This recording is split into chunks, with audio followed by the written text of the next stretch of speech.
Muy buenas tardes, muy buenas tardes. Bienvenidos sean a su espacio aquí en La Mira con Nacho Gallardo, desde nuestra página en La Mira con Nacho Gallardo en Facebook Live. El día de hoy es miércoles de historia. Vamos a platicar con don José Luis Hernández Caudillo.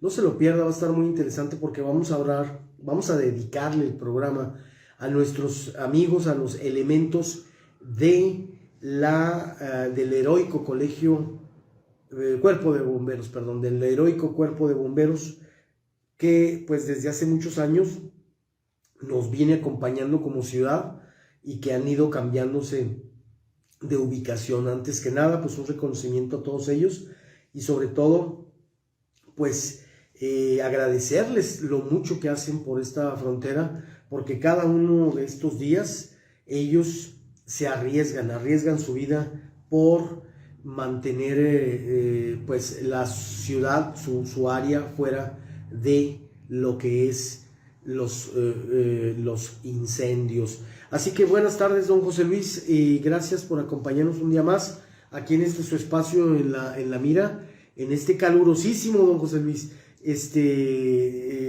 miércoles 20 de julio, que también, dicho sea de paso, es día se conmemora la muerte de don Francisco Villa, ¿verdad? Sí, 99 años. 99 años se conmemoran el día de hoy. Sí, y don José Luis, está muy calurosa la ciudad. Ahorita vamos a tener que prender un ratito el aire porque es demasiado el calor. Y bueno, pues escogimos ese tema porque en muchos lugares está tan alta la temperatura, en Europa, en Estados Unidos, aquí en México, que hay pues muchos lugares que hay incendios, don José Luis. Hay una serie de incendios muy fuertes. Sí, es lo que mucha gente no entiende, que por ejemplo cuando van de paseo a lugares donde hay bosques, hay árboles, dejan basura.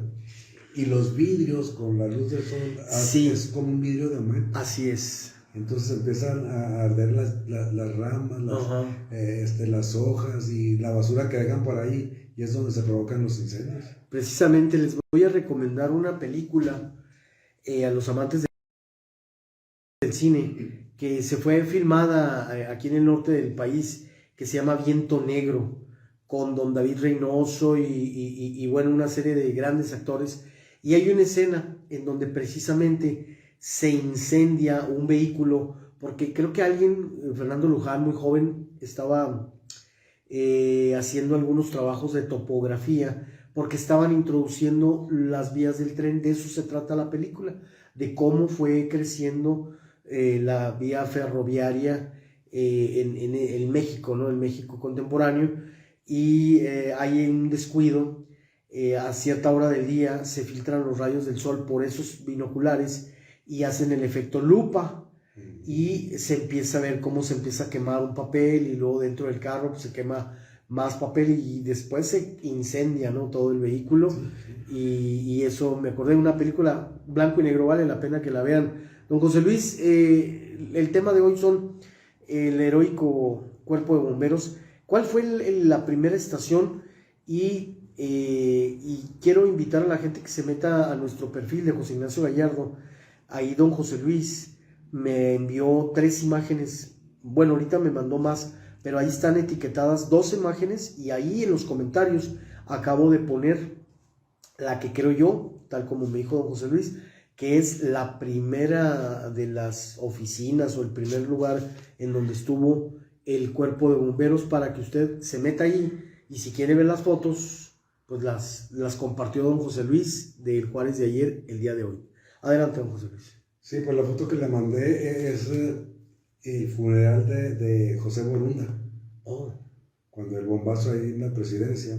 Y ese es el cortejo fúnebre que va la gente caminando ahí por la 16 de septiembre y luego da vuelta en la Mariscal. Y ahí se puede apreciar la central de bomberos. Ok. La primera que hubo aquí en Mariscal y 16. En Mariscal y 16, sí. Esa fue la primera. Y ando buscando una foto, nada más que no la encontré. Una foto donde se toma arriba de la central de bomberos y se ve la presidencia viejita.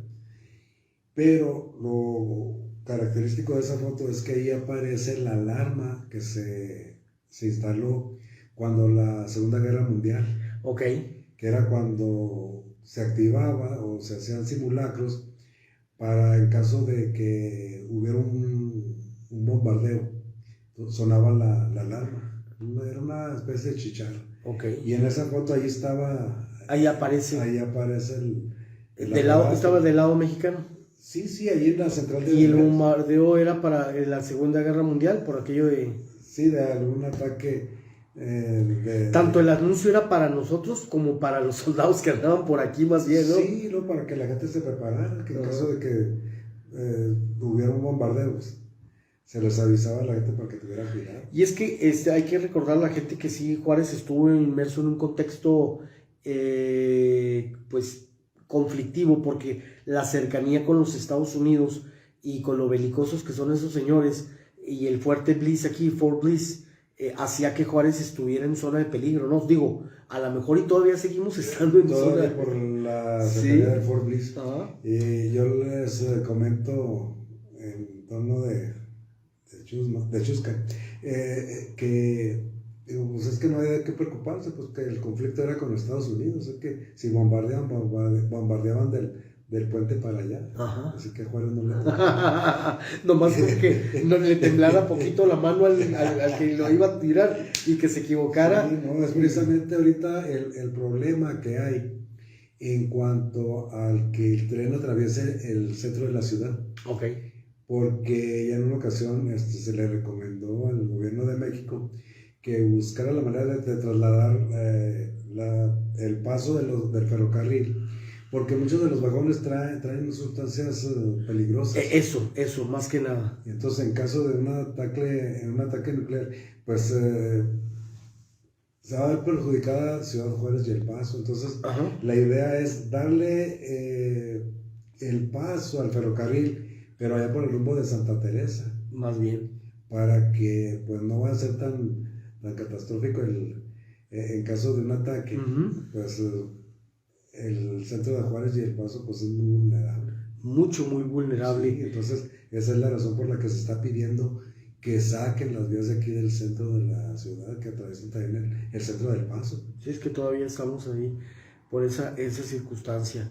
Entonces, amigos del auditorio, estamos hablando el día de hoy con don José Luis Hernández Cabrillo, quien es el presidente de la Comisión de Estudios Históricos y también es parte importante, uno de los editores del Juárez de ayer. Don José Luis, precisamente esta semana vi que nuestros amigos del fototour del MUREF anduvieron por ahí por sus terrenos, ¿verdad? Anduvieron ahí en la... Sí, ¿cómo se llama? Lo que pasa es que cada año que hacen el fototour, ahí empiezan la fiesta. Me invitan, hacen un recorrido por toda la ciudad y cuando les toca llegar a la fiesta me hablan para que les explique la historia del lugar.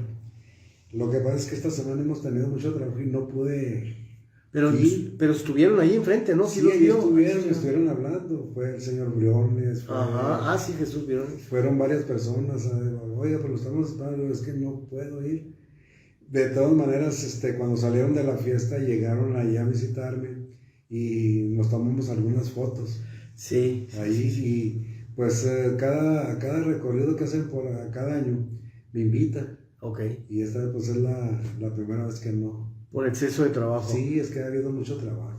Don José Luis, volviendo al tema de los bomberos el día de hoy, el primer establecimiento entonces allí en Mariscal y 16, luego ¿dónde se cambian los bomberos? Después de ahí, cuando en 1947 empieza el crecimiento de la ciudad hacia el oriente, o sea, y entonces que se abre la 16 de septiembre, se instala la otra estación de bomberos, la que está en el Parque Borunda. Así es. Ya en el 47 ya le toca a la nueva estación de bomberos hacerla de Tezontle, el mismo material con el que se construyó el Cine Plaza, con que se recubrió la presidencia. Así es. Y acá también en el Centro de Salud Vicente Guerrero y Juárez. Y la Iglesia del Carmen. Así es. Es el mismo material. Todos esos edificios se construyeron con Tezontle.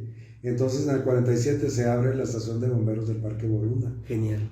Por ahí tenemos unas fotos en el grupo donde está don Carlos Villarreal en la inauguración.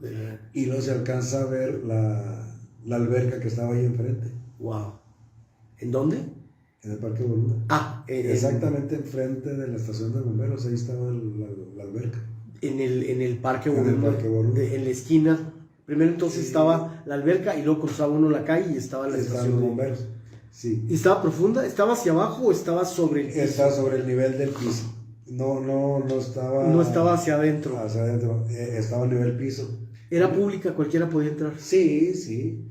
Y pues eran precios accesibles a cualquier persona. A mí me tocó ir ahí en el 64, cuando estaba en la secundaria. Y luego ya de ahí, cuando se demole el edificio que está en la 16 y Mariscal, se viene acá, enseguida donde estuvo tránsito, enseguida del puente. Así es. Del puente de la Juárez. Ahí se construye la nueva central de bomberos. Sí. Y dura un tiempo hasta que se cambia acá al 5 de mayo. A las 5 de mayo y ¿qué? Colegio Militar. Ajá.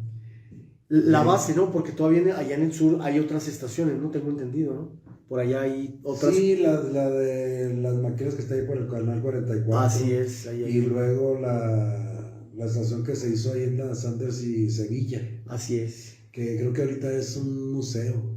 Ya, es la foto que nos mandó también de la escultura, ¿no? Del bombero. No, la escultura esa del bombero estuvo ahí por el mercado, el rumbo del mercado de abastos. Ah, sí, ahí por las Andes, ¿no? Ándale, por ahí, no más que ya con la construcción de los desniveles. Ah, es cierto, la removieron.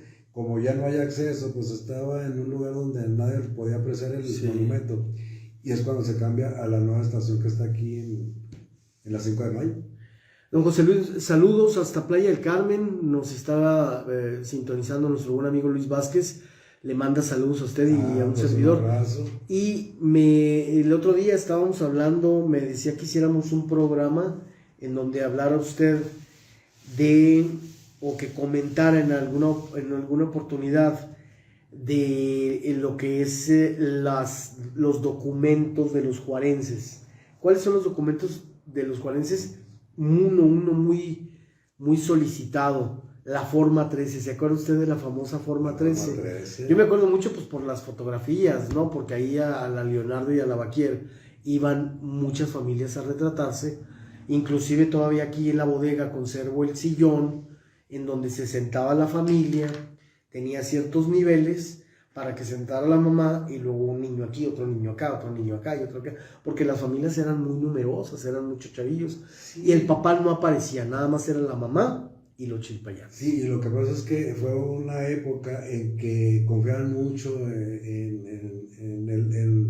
cuando iban a solicitar la Forma 13, que servía para el pasaporte, confiaban en la gente. No podían meter a otra persona y con la mica, la foto, podían pasar toda la familia. Sí. Entonces, había esa confianza de que no podían hacer trampa para pasar al otro lado. Sin embargo, se prestaba, ¿no? Para que en un momento dado, era una familia de 5 hijos, a lo mejor uno de los hijos no iba y metían a alguien más para que pudiera cruzar al paso, pero... Antes no había tanto problema. No. Inclusive me tocó ir, había un amigo ahí del barrio que vivía precisamente ahí por la Colombia, entre Niños Suárez y Ejido. Ajá. Ernesto Juárez. Ya. Y él me prestaba su pasaporte para ir yo al paso. Ajá, sí, lo que le digo. Y pues no era muy estricto el control que tenía, porque pues cualquier persona nos presentaba la mica. Ahí me tocó ir aquí donde está Migración. Ajá. Ahí donde baja el puente del Alerdo, ahí están las oficinas. Ajá. Y pues no sé si afortunado o desafortunadamente ese documento ya, la Forma 13. La Forma 13 ya. Sí. No, es que ahora ya uno para poder sacar el pasaporte tiene que mostrar el pasaporte mexicano.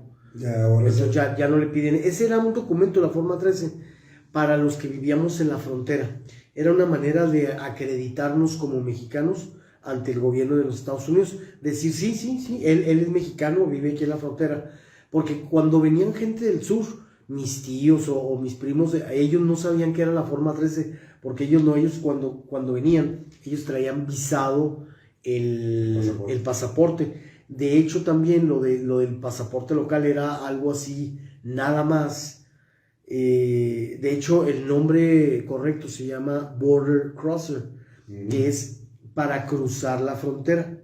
Nada más, o sea, es de frontera. Y traía ciertas restricciones que decía que no Sí, podía cruzar tantas millas allá de creo que la... 72 millas de la zona fronteriza para allá. Sí, Si tenía pensado introducirse más de 72 millas, había que solicitar un permiso. el famoso permiso. Y yo sí tenía muchas veces que pedir el solicitar el permiso de los Estados Unidos. Gracias a Luis, gracias hasta Playa del Carmen, que está haciendo mucho calor, me decía el diputado Daniel Murguía. Lo tuve la semana pasada aquí a Daniel y ahorita anda ya en la Riviera Maya. Me dice que está haciendo un calorón allá. Ahorita nos confirma el buen Luis. Y por otro lado, otro buen amigo de este programa, Antonio González, dice que es un excelente tema, que es un buen tema el de los amigos Tragahumo. Que bueno, don Leonardo fue uno de los... Solís Barraza, ¿verdad?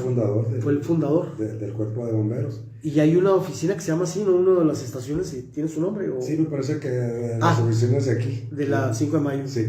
Y pues no hay que olvidar el primer bombero que muere en un accidente, de Carlos Adame.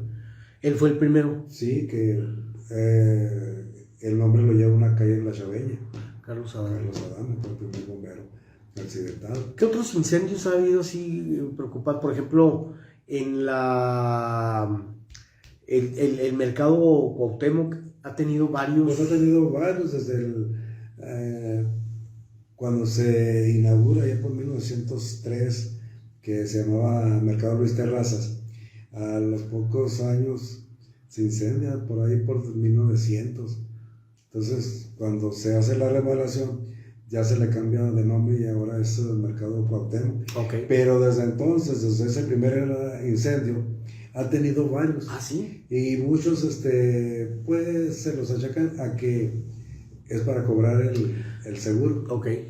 Y pues porque quieren hacer otro mercado y cada presidente que llega dice, pues voy a dejar una hora para poner la placa que dice que así es, que mi administración fue la que... Y le hacen al Nerón poniendo su cerillito, sí, ¿no? Sí.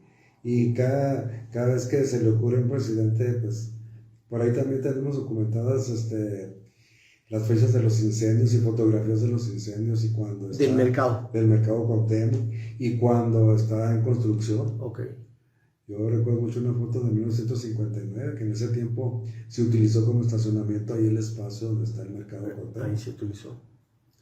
Y otro incendio es el de la aceitera, ahí en la calzada Sanders. Ahí hubo uno muy grande. Del ferrocarril. Y ahí me tocó ir a presenciar un incendio que estaba atrás de la cervecería. No sé, había muchas vacas de pastura y se quemaron. Se quemaron. Fueron los bomberos y duraron toda la tarde, la noche, al día siguiente en la mañana, y en la tarde ya se había terminado, pero como era pastura, empezó otra vez de abajo. De abajo, así ya pasa. Estuve trabajando ahí como una semana para apagar el incendio. Sí, creo. Y un incendio que me llamó la atención porque estaba viendo una foto ahora en la semana. El incendio ahí arriba del Kentucky. Del bar. Del bar estaba el Hotel México. Oh. Entonces, cuando ocurre ese incendio del Hotel México, la entrada al hotel estaba en donde ahorita están los reservorios del Kentucky. Ok. Entrando a mano izquierda. ¿Era de 2 pisos? Bueno, en la parte alta estaba el hotel. Ok. Cuando se sufre el incendio el hotel, pues ya no continuó el negocio. Y el espacio donde estaba la entrada al hotel se utilizaba ya con las bancas que pusieron ahí, los reservados. Entonces esa era la entrada del Hotel México. Y ese pues fue muy comentado ese incendio. Igual ahí en La Juárez el incendio del negocio de doña Virginia Prats. Así es, ¿verdad? Que es lo que la motiva a irse para allá, Sí, aquí a la Xochimilco y Tlaxcala. Sí, ahí donde empezó doña Virginia Prats. Ella primero tenía una como refresquería Ok. Y sufre un incendio en 1955 y es cuando se cambia allá la Xochimilco y Tlaxcala.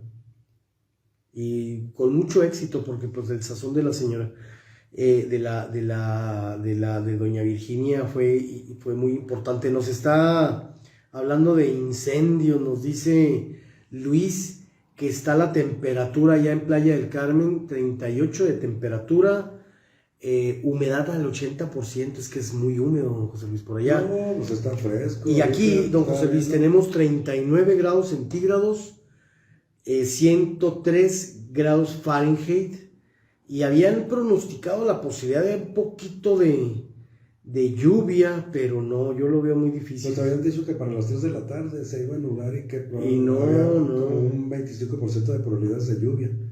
Pues ojalá, pero sí, la veo difícil. Don José Luis, me preguntan que si nada más el Mercado Juárez ha sido motivo de incendios.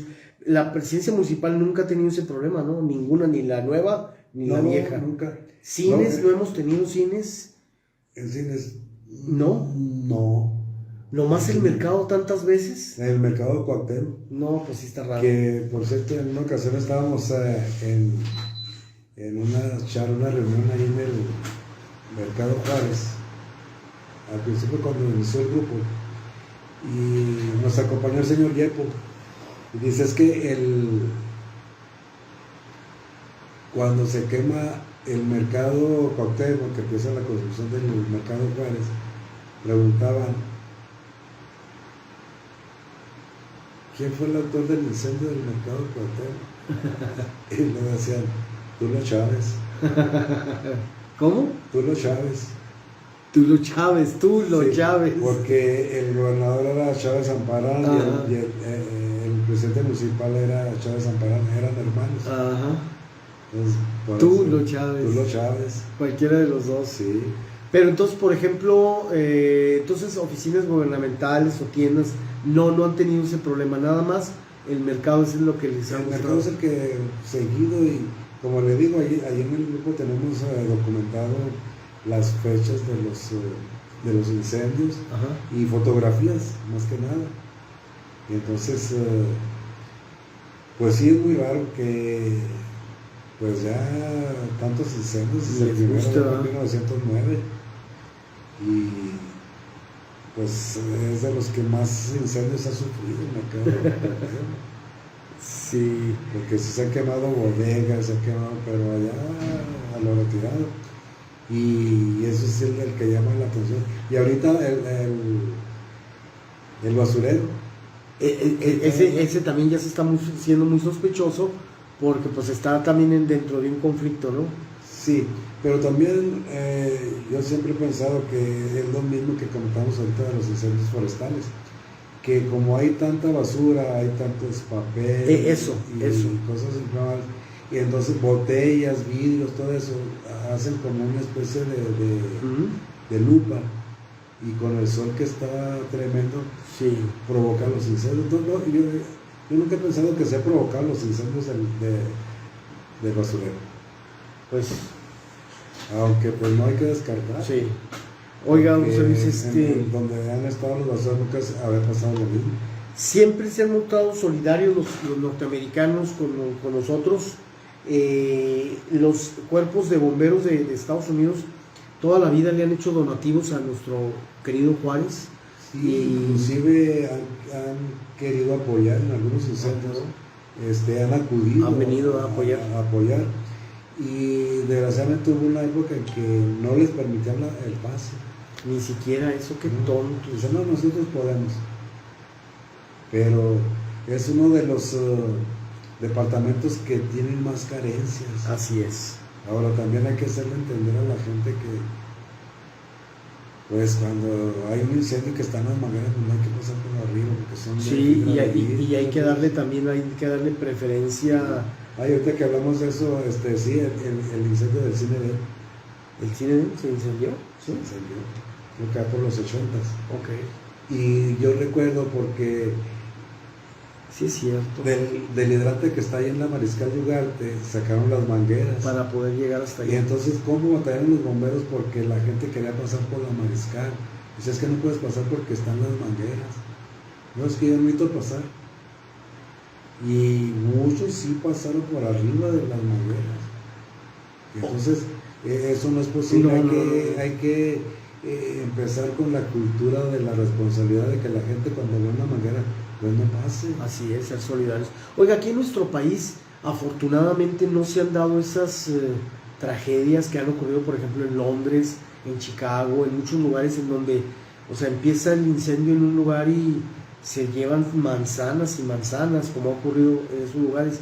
Aquí en México, afortunadamente, no hemos tenido, ¿verdad? No, la historia no registra. No, así de grandes dimensiones, ¿no? Y lo destacable es que cuando hay un incendio, luego acuden el departamento y los sofocan. ¿Acuerdas cuando chocó la pipa con el autovía? Sí, cómo no. En el 77. Ajá. Por noviembre del 77. Que casi la mayoría de la gente que vive en la autovía fallece, ¿no? Entre ellos la mamá de calcinados. Sí. Entonces, no se entiende qué pudo haber pasado para que haya sido de tales dimensiones el choque de la autovía con la pipa.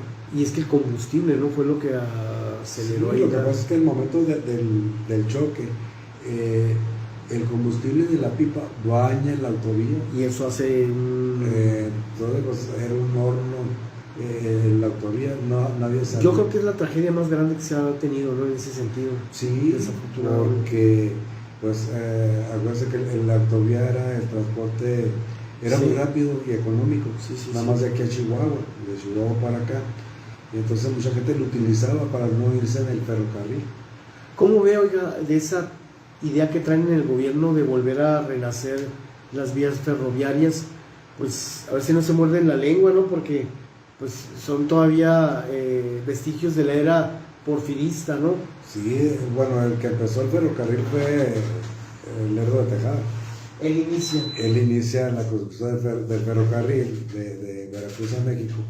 Y luego, pues tuvo mucha proyección con Porfirio Díaz, que él quintuplicó el envío de las vías. Ajá. Lo que pasa es que, como siempre, haciendo un análisis, el sindicalismo fue lo que echó a perder el ferrocarril. Entonces, a últimas fechas, antes de vender el ferrocarril, estaba trabajando con pérdidas. Así es. Entonces no se le podía dar mantenimiento al equipo porque había demasiado personal, o sea que había más general que tropa. Entonces yo recuerdo en una ocasión porque nosotros dejamos mucho en ferrocarril, íbamos cada año de vacaciones, y platicando con el personal, cuando se cambia la estación viejita que había aquí en 1960, que la máquina era de vapor, a mí me tocó viajar en la máquina de vapor, y en el 60, cuando ya construyen la estación nueva, ya la máquina es de diésel, que entonces era para ahorrar más tiempo. Entonces se redujo considerablemente el traslado de Juárez a México. Se redujo, dijéramos, en unas 8 o 10 horas. Caray. Porque era muy rápido. ¿Cuántas eran? Como más de 30. Pues fíjese, cuando la máquina era de vapor, salía el tren de aquí a la 1:30 de la tarde. De un día. Por decir el viernes. Y llegaba a México como a las 10 de la mañana, el domingo. ¿Del domingo? Del domingo. O sea, todo el viernes y luego todo el sábado. Todo el sábado y el domingo, hasta el domingo en la mañana llegaba. O sea, casi poquito más y eran 2 días. Casi 2 días. Ay, caray. Entonces, cuando entra en funcionamiento las máquinas de diésel, ya con la estación nueva, se reduce el tiempo. Entonces, ya el tren sale a las 7:15 de la tarde de aquí y llega a México en la mañana, como a las 9 de la mañana, 8, 9 de la mañana. Entonces, se reduce el tiempo. Yo recuerdo que en una ocasión salimos de Torreón, iba el tren a buena velocidad. Y luego de repente, antes de llegar a Felipe Pescador, le bajan. Se va despacito. Yo le pregunto a una persona que trabaja en el ferrocarril. Le digo, oye, ¿por qué si ahorita venía a buena velocidad y luego le bajan? Dice, no, es que ya íbamos a llegar. Dice, entonces le bajamos la velocidad. Dice, porque queremos meter tiempo extra. Ah, ok. Digo, ¿cómo? Sí. Que le decimos al jefe de la estación que pues el, el ferrocarril sufrió un percance o Y que baja la pasó esto, que velocidad. bajamos la velocidad, entonces eso nos cuenta como tiempo extra. En lugar de llegar a las 10, llegaron 10:40. Sí, Y no, ya. no, todo el trayecto se iban disminuyendo la velocidad para ir haciendo tiempo. Entonces todo eso contribuyó para que el gobierno federal mejor decidiera vender Ajá. el ferrocarril. En una época, el, el gobierno de Japón le dice al gobierno de México, oye, si tú me das la concesión del ferrocarril, yo te hago el ferrocarril más rápido, más eficiente y más barato de toda América Latina. Y no quiso. Entonces al presidente de la República le parece excelente la propuesta. Entonces le habla al líder del sindicato de los ferrocarrileros. Oye, mira, el gobierno de Japón me está ofreciendo esto. No, el sindicato no lo va a permitir. Y luego los empleados. No, pues me parece muy buena idea y yo creo que sí lo vamos a llevar a cabo. Al día siguiente empezaron una serie de descarrilamientos. Y precisamente el primer descarrilamiento fue en la estación Villaseñor, que ese era el apellido del líder sindical. Ok. O sea, le estaba mandando un aviso al presidente de Así que es. no se le ocurriera Hacer darle la concesión al gobierno de Japón. Entonces ya hubo una serie de descarrilamientos. Ahí me tocó presenciar uno en 1977, en febrero. Ahí salían entre Aguascalientes y Lagos de Moreno. Se descarrila. En la mañana se descarrila el tren y a mí me tocó pasar en la noche. Todavía Y estaba entonces estaba ahí el tren acostado ahí era como una zanja. ¿Hubo muertos? ¿Habría muertos? Sí, hubo varios muertos y muchos heridos porque estaba cerca de la carretera y en muchos carros particulares, en camiones de pasajeros, los estuvieron trasladando a Lagos de Moreno y Aguascalientes a los hospitales. Entonces eran los avisos que estaba mandando el sindicato de ferrocarrileros al gobierno. Algo parecido como el sindicato transportista, ¿no? Aquí de los dueños de los transportes, de que quieren amenazar a los gobiernos estatales con tal de no modernizar nuestro parque ese problema tiene años. Y por eso ese fue el error de haber permitido que creciera tanto el transporte de esa manera. No hay que olvidar que el sistema de ruteo que hubo se inauguró el 19 de mayo de 1969. Fue la primera ruta. Cuando Catarino Gámez Campos fue hasta Chihuahua a hablar con el gobernador y le dijo, es que quiero que me permita hacer un sistema de transporte para hacerlo barato y más eficiente, puesto que no va a tener terminales, va a andar en circulación, van a ser carros de 4 puertas y vamos a cobrar $1. Y entonces, entre las condiciones que se le pone a Catarino es que no van a tener terminales, siempre van a andar en circulación. Pues fue un atractivo porque la gente antes tenía que esperar el camión en la esquina y luego a veces iba muy lleno. Cuando empieza el sistema de ruteo, pues por $1 y llegaba a la esquina y no pasó un minuto cuando ya llegaba el otro carro. Lo malo fue cuando ya empezaron a meter las Benz y luego las famosas rinas que metieron y empezaron a llenar sus ruteras y luego ya metieron los camiones. Entonces yo creo que nunca debieron haber permitido el uso de camiones, puesto que echaron a perder el trabajo que con mucho esfuerzo habían logrado las líneas de Juárez y transportes urbanos. No se diga la línea de circunvalación. El circunvalación es el que había por roja y azul, ¿verdad? Había dos. No, era un camioncito con una franja roja. Ah, ok. Lo que pasa es que la ciudad, como no era muy grande, se reparten. Líneas de Juárez da servicio de la 16 hacia el norte. Hacia arriba. Todas las colonias que quedan hacia el norte de la 16 lo va a manejar Líneas de Juárez. Y de la 16 hacia el sur, todo lo va a manejar transportes urbanos. Y la circunvalación es la única que puede meterse a las dos líneas. Ok. Entonces era la ruta que tenía la circunvalación. Era el camioncito aquel chiquito, todo estartalado. Y no duró mucho en funciones el camión, porque cuando le tocaba ir allá por aquel rumbo del viaducto, donde tenía una terminal, pues se subían los malandros y con navajas destrozaban los asientos. Ajá. Entonces al señor le resultaba incosteable porque cada 8 días tenía que estar mandando los camiones a arreglar de los asientos. Entonces ya mejor desaparece la línea de circunvalación y nada más se quedaron urbanos y líneas de Juárez.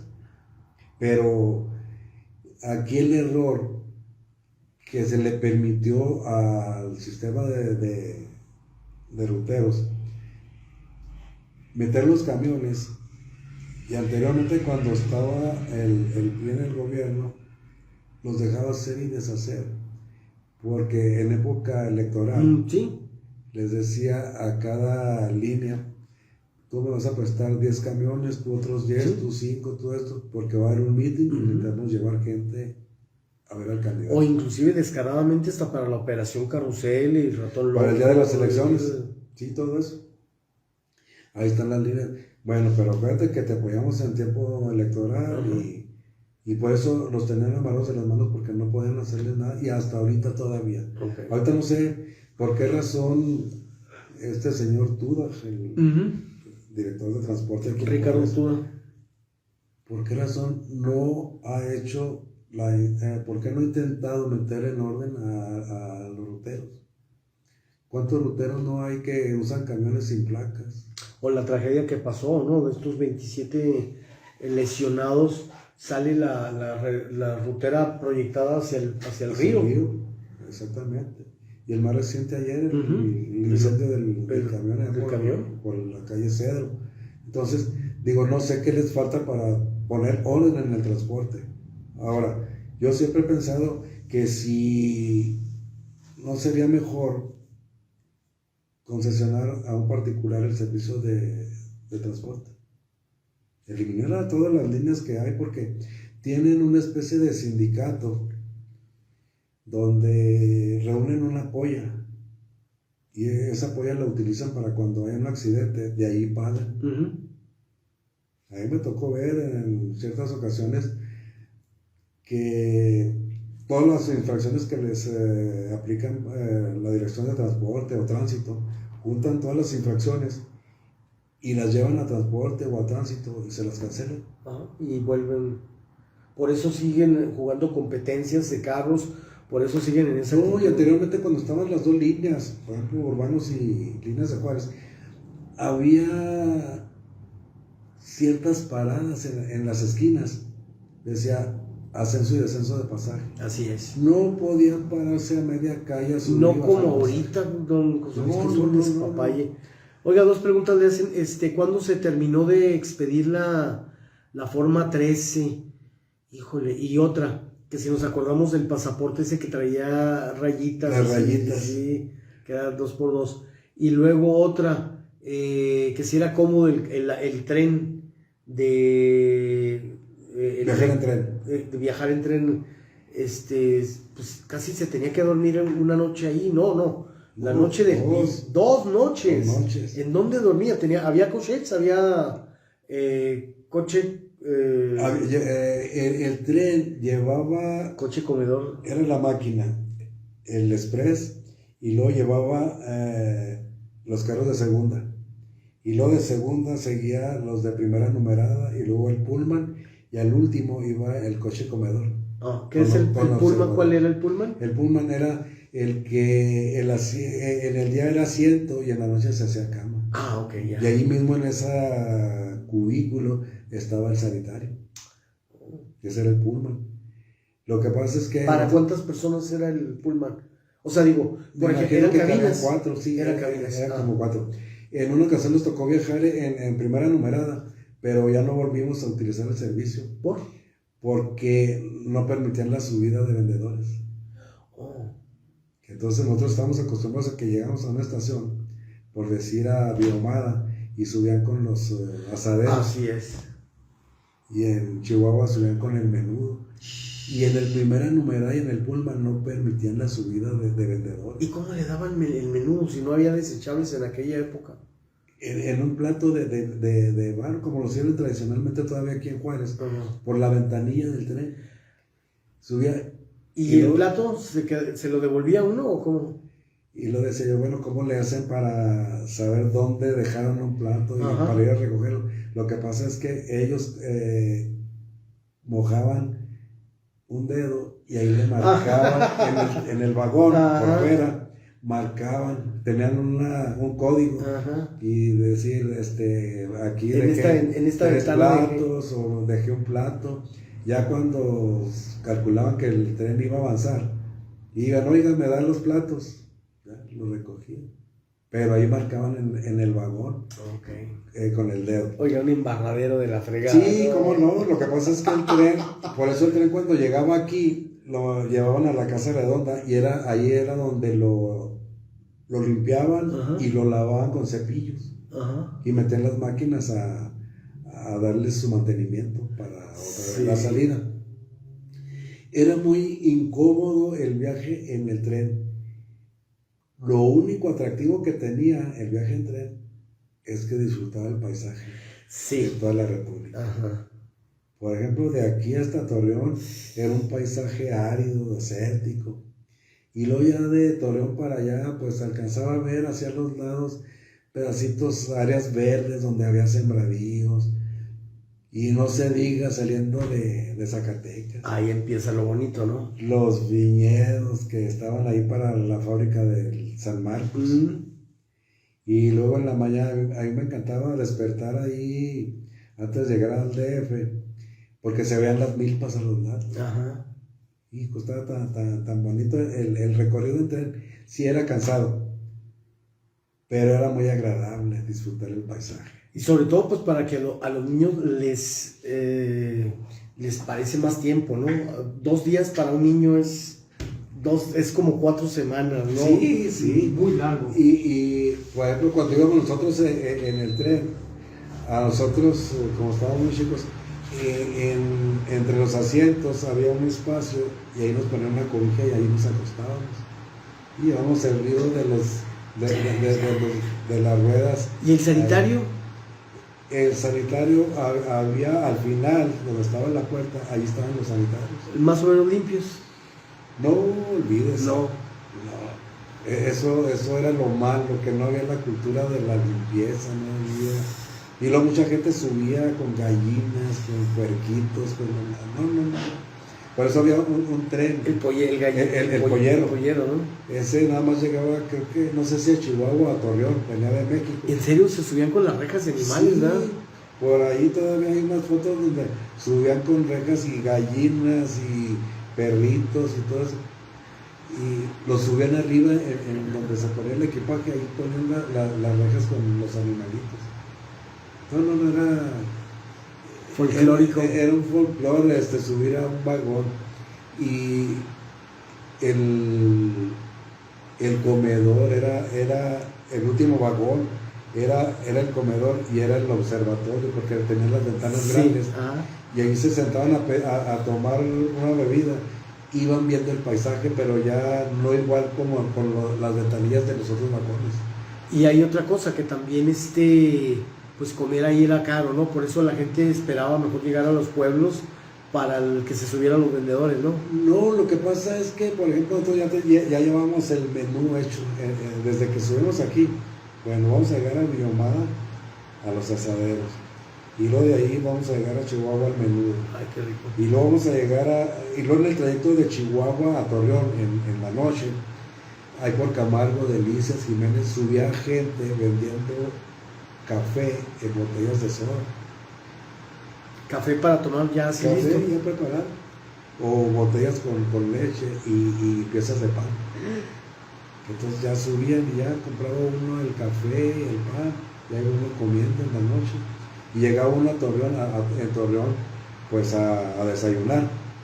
Y le decíamos, bueno, ya ahorita como a la 1 vamos a llegar a Felipe Pescador para comer la birria y el pan ranchero. Su madre, era puro comer todo el día. O sea que ya llevamos el menú listo. Entonces ya de ahí nos íbamos de Felipe Pescador, llegamos a la 1. ¿En qué estado está Felipe Pescador? Felipe Pescador me parece que es del estado de Zacatecas, por ok. ahí. Y luego de ahí de Felipe Pescador salía el tren que va a Durango.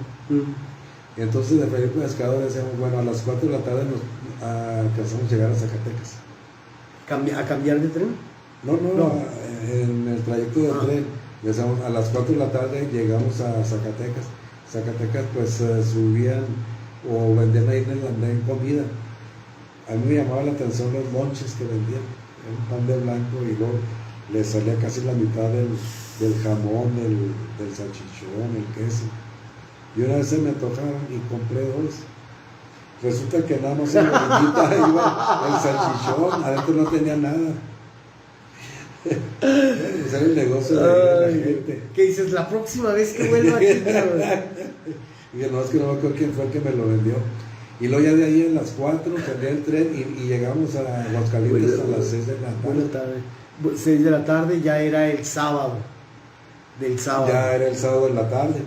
Y entonces ahí en Aguascalientes pues llegamos a comprar café, canela que vendían ahí en la estación, pan o alguna cosa ligera. Nosotros siempre llegamos a Lagos de Moreno, porque ahí bajábamos y en la mañana del día siguiente nos íbamos a San Juan. Entonces ya llegábamos a Lagos de Moreno como a las 10 de la noche. La señora del hotel que estaba ahí enfrente, que precisamente se llama todavía Hotel Estación, ya sabía que nosotros salíamos de aquí el último viernes de enero y llegábamos ahí el último sábado de enero. Entonces ya nos tenía hecha la reservación para toda la familia. Dice Luis Vázquez que en Felipe Pescador te servían el guisado sobre 2 tortillas de maíz, le ponían una cama de arroz y sobre esta el guisado. Ya se me antojó. Qué rico. Sí, no, es que era puro comedor, entonces. Cada lugar tenía su especialidad y uno. Bueno, entonces se bajaba uno, daban chance de que se bajaba, comprabas y te volvías a subir. O no, compraba ya en el andén, estaban los vendedores, podían uno bajar y comprar. O a veces subían los vendedores, por ejemplo, del pan ranchero, subía y ya la gente que no bajaba, ahí en el asiento compraba el pan ranchero. En una ocasión estaba comiendo yo mi birria y me compraron 2 piezas de pan ranchero y lo puse en el asiento. Y estaba comiendo la birria cuando subió un perro, se llevó el pan ranchero.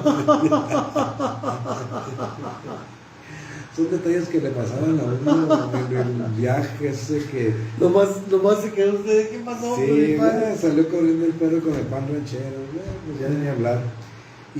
Pero era tan, no sé, a mí me tan encantaba. Inocente, un México tan puro, sí, tan inocente. Sí, y ahorita mucha gente que vivía precisamente del ferrocarril porque vendían. Sí, cómo no. Y entonces dicen, ojalá y volviera otra vez. Sí, pero si regresa, ojalá ya no sea con el mismo esquema con el que trabajó anteriormente. No, tiene que modernizarse. El sindicato fue el que lo echó a perder. O sea, trabajar con eficiencia. Pero sin abuso. Don José Luis, el tiempo se nos está terminando. Invítenos por favor al Juárez de ayer y también a la gente que se quiera sumar a un tour que está planeando José Luis de la comisión a Samalayuca. También váyase preparando. Adelante. Sí, ya ahorita en la mañana estamos precisamente comentando lo de un viaje a Samalayuca. Precisamente comentaba con Tomás Cuevas. Con el doctor Tomás Cuevas le mandamos un saludo. Ayer o ayer fue a visitarme y le dije, oiga, pues ya tengo planeado el viaje a Samalayuca desde hace mucho, nada más que con la pandemia y todo eso, pues no se puede llevar a cabo. Dije, ¿qué le parece si lo hacemos para el 16 de septiembre? Dije que me toca descansar, es viernes y mucha gente no va a la escuela, no va a trabajar. ¿Qué dijo? Y me dijo, pues sí, me parece excelente. Y entonces voy a buscar al señor que tiene el camioncito ahí por la Juan Mato Ortiz para ver en cuánto nos cobra el viaje. Ok. Y luego ya ir preparando y hacer la lista de los que nos quieran acompañar.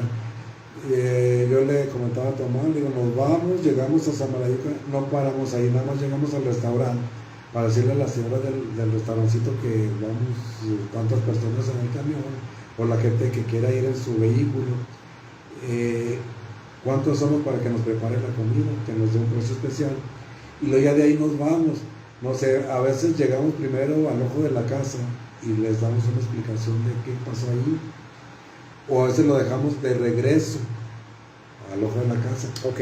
Entonces nos vamos hasta al ojo del medio. En el ojo del medio está la subida para ir a ver la huella del dinosaurio. Que está también en aquella zona, ¿no? Sí, ahí precisamente la subida para donde está la huella está en el ojo del medio. Y luego nos vamos hasta el ojo de la punta, que es donde está la entrada a los petrograbados. A veces nos vamos directos hasta el ojo de la punta y luego regresamos y llegamos al ojo del medio y luego llegamos al ojo de la casa. Ahí en el trayecto también hay ocasiones en que primero llegamos aquí al umbral del Milenio y les enseñamos el escenario donde tuvo verificación la batalla de Tierra Blanca. Que es un lugar que ahí está precisamente, usted nos ha comentado, ¿no? Ahí está donde está la entrada de la Ciudad Juárez, la famosa Puerta Amarilla. Es ahí en el umbral del Milenio, ahí se para el camión y les enseñamos desde donde fue la garita del 28 de la antigua carretera panamericana hasta más o menos donde está la ermita de San Lorenzo. Y todo ese campo fue el campo de acción de la batalla de Tierra Blanca. Wow. Entonces les comentamos, les hacemos ese comentario, les decimos dónde tuvo verificación la batalla de Tierra Blanca. Y pues se hace ameno el trayecto, les vamos explicando qué. Pues entonces, para que la gente que esté interesada nos envíe un mensaje aquí a don José Luis o a su Sí, servidor, para ir haciendo una lista. para ver la gente que quiera sumarse. Sí, pues el trayecto del recorrido pues es en la mañana, desde las 9 y regresamos como aquello de las 7, 8 de la tarde.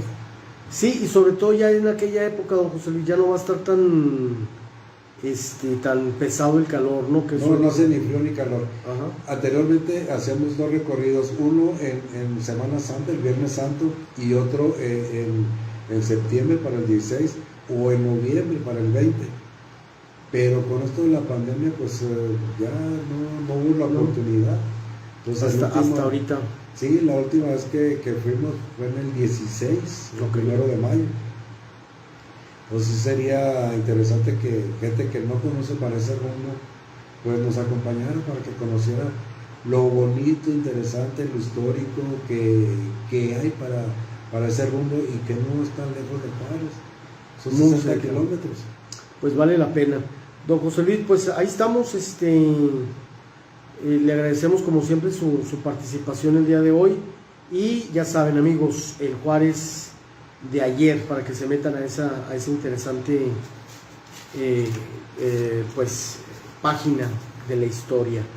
Bien señores, ya es tiempo de retirarnos. Gracias a nuestros amigos de Del Río, muchas gracias por su apoyo y bueno, todo un éxito fue la carrera del fin de semana pasado y este verano es diferente porque vuelve la diversión a la familia y a los amigos.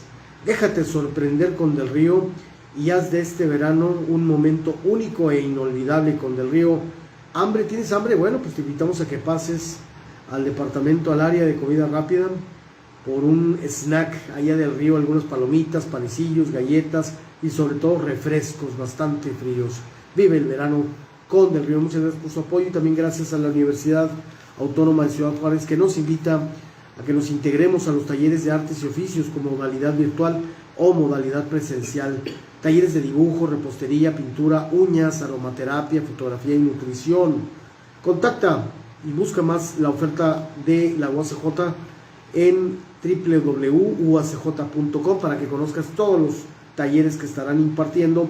Arrancan clases el 25 de agosto y ya sabes, si quieres un buen video para tu quinceañera, te invito a que visites Triad Studio. Ponte a buscar triadstudio.com en internet para que tengas más detalles de un gran evento de 15.